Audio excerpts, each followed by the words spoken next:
آج کے جدید ٹیکنالوجی اور میڈیا کے دور میں ہمارے لیے یہ اندازہ لگانا ہی مشکل ہے کہ میڈیا کی دنیا 50 سال قبل دکھنے میں کیسی تھی۔ اس وقت کی تیز رفتار بدلتی حقیقت میں ہم کس حد تک خود کو ڈھال پائے ہیں۔ ریڈیو ویریتاس ایشیا اپنی کتاب ماضی کی ورگردانی کرتے ہوئے سن 1958 کی تاریخ کو یاد کرتا ہے، جب 100 سے زائد بشپ صاحبان تمام ایشیائی ممالک اور آسٹریلیا سے منیلا میں عزت مآب کارڈنل پیٹر اگاچی آنند کی صدارت میں اکٹھے ہوئے۔ اس کانفرنس میں جدید دور میں ذرائع ابلاغ کی اہمیت کو مد نظر رکھتے ہوئے ایک ریڈیو اسٹیشن قائم کرنے کا فیصلہ متفقہ طور پر کیا گیا تاکہ امن، سچائی، محبت اور بھائی چارے کو فروغ دیا جا سکے۔ چینی عوام اس کانفرنس میں خصوصی توجہ کا مرکز تھے، کیونکہ چائنا میں حقیقت اور روشنی کے پیغام کے لیے چاروں جانب سے دروازے بند تھے اور لوگوں کی جدید ذرائع ابلاغ تک رسائی ممکن نہ تھی۔ ریڈیو ہی ایسا ذریعہ تھا جس سے وہ نہ صرف خود کو دوسری دنیا کے حالات سے باخبر رکھ سکتے تھے بلکہ شعور اور بیداری حاصل کر سکتے تھے۔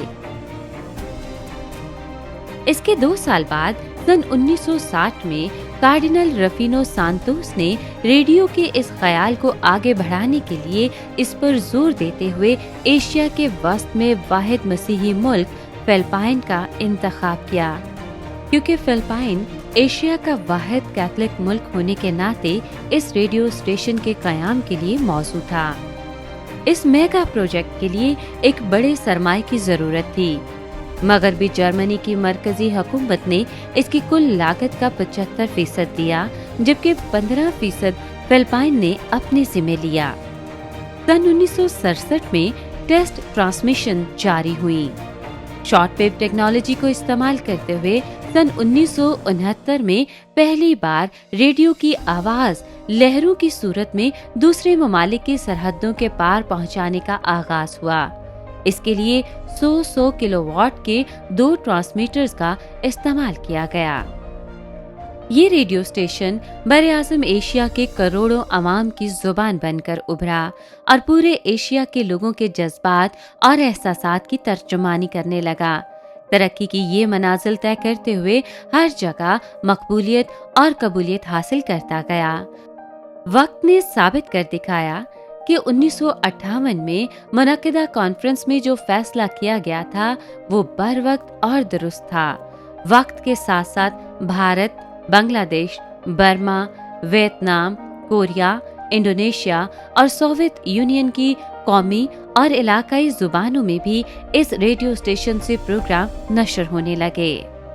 سن 1974 میں سری لنکا میں ایشین بشپس کانفرنس منعقد ہوئی، جس میں پاکستان کی طرف سے تقدس مآب آرچ بشپ ارمانڈو ٹرینڈاٹ نے پاکستانی عوام کی ترجمانی کرتے ہوئے شرکت فرمائی۔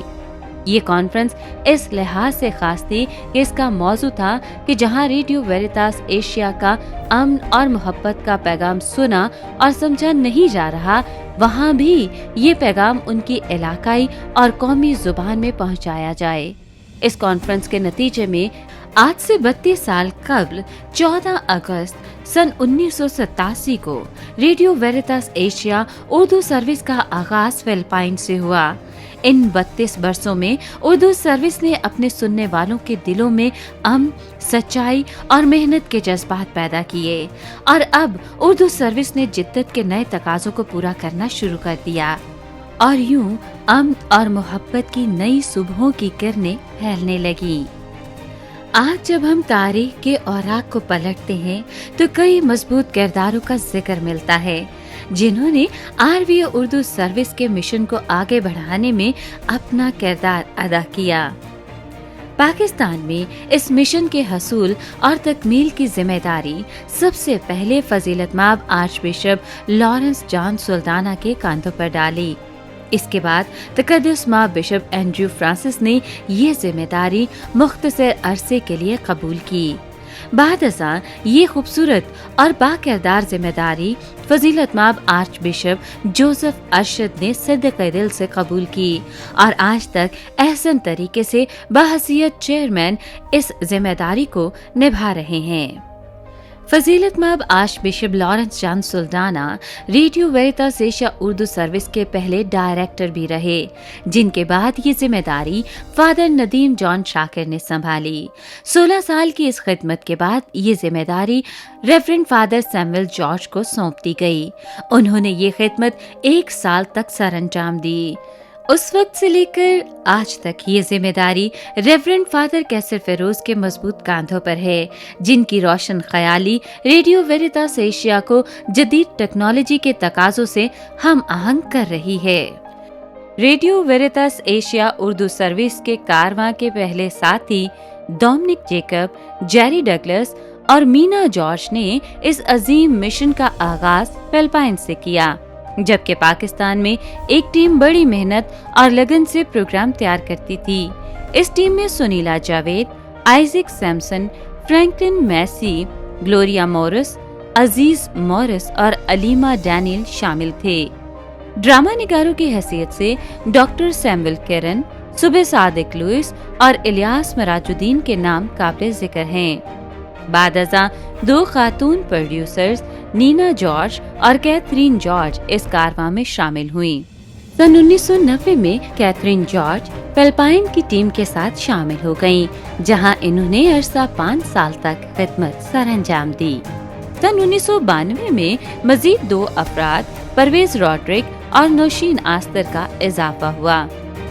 سن 1994 میں جوزف رفیق اور سارا جان بھی اپنی صلاحیتوں کے باعث اس ٹیم میں شامل ہو گئے۔ سن 1995 میں امرین منیر اور فاروق انور نے فلپائن میں یہ ذمہ داری سنبھالی۔ پاکستان میں ابتدائی پروڈیوسرز میں یونس سنی، روبنسن بینجمن، نائلہ ندیم، نینا پرویز اور عاصم کھنہ جیسے ہونہار اور محنتی لوگ شامل تھے۔ بعد ازاں اس کارواں میں نائلہ کیرن، آشی جارج، انیلا مائیکل، معروف عاشر، نبیلہ عاشر، جنیدہ آرتھر، ناسیہ جارج، لبنہ سروش، مونا اینتھنی، ہنا جاوید، نسیم صادق، عامر سہیل، ارم عمران اور فرانسس زیویئر جیسے ہونہار صداکار شامل ہوئے۔ سن 1992 میں فادر ظفر اقبال نے منیلا میں کوآرڈینیٹر کی حیثیت سے کام کرنا شروع کیا۔ سن 1999 میں فادر خالد یوسف، جس کے بعد فادر عنایت برنارڈ اور فادر روبن بشیر نے کوآرڈینیٹر کی ذمہ داری سنبھالی۔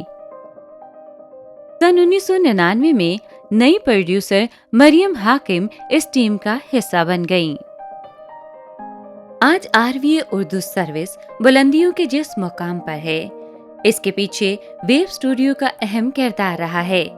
ویو اسٹوڈیو کا باصلاحیت اور مستقل مزاج تکنیکی عملہ نہ صرف RVA کے لیے اپنی صلاحیتوں کو بطور خدمت پیش کرتا رہا، بلکہ ابتدائی دور میں تمام پروڈیوسرز کو باقاعدہ تربیت دینے کی ذمہ داری بھی ادا کرتا رہا۔ ان ریکارڈنگ انجینئرز میں اینڈریو میسی، راجہ ہیریسن، حسن زیدی اور پطرس نعمت کی کاوشیں قابل ذکر ہیں۔ جدید دور کے تقاضوں کے مطابق ریڈیو کی خدمت کو مؤثر بنانے کے لیے reverend father Victor Sadaya RVA managing director کی زیر نگرانی فلپائن میں تمام زبانوں سے تعلق رکھنے والے شرکا کے لیے آن لائن پروڈیوسرز کی 6 ہفتوں کی تربیتی ورکشاپ منعقد کی گئی۔ پاکستان سے آکاش گل اور فرانسس زیویئر نے اس تربیتی ورکشاپ میں حصہ لیا اور واپس آ کر مؤثر طریقے سے اپنی خدمت کا آغاز کیا۔ اس سلسلے میں 26 جنوری سن 2018 کو فضیلت مآب آرچ بشپ جوزف ارشد نے اپنے دستے مبارک سے سوشل میڈیا آفس کا افتتاح کیا۔ 22 اکتوبر سن 2017 کو ریڈیو ویریٹاس ایشیا اردو سروس کی پہلی آن لائن ریڈیو کانفرنس منعقد کی گئی۔ اس کانفرنس کے موقع پر فضیلت مآب آرچ بشپ جوزف ارشد نے اپنے دستے مبارک سے آن لائن ریڈیو کا افتتاح کیا۔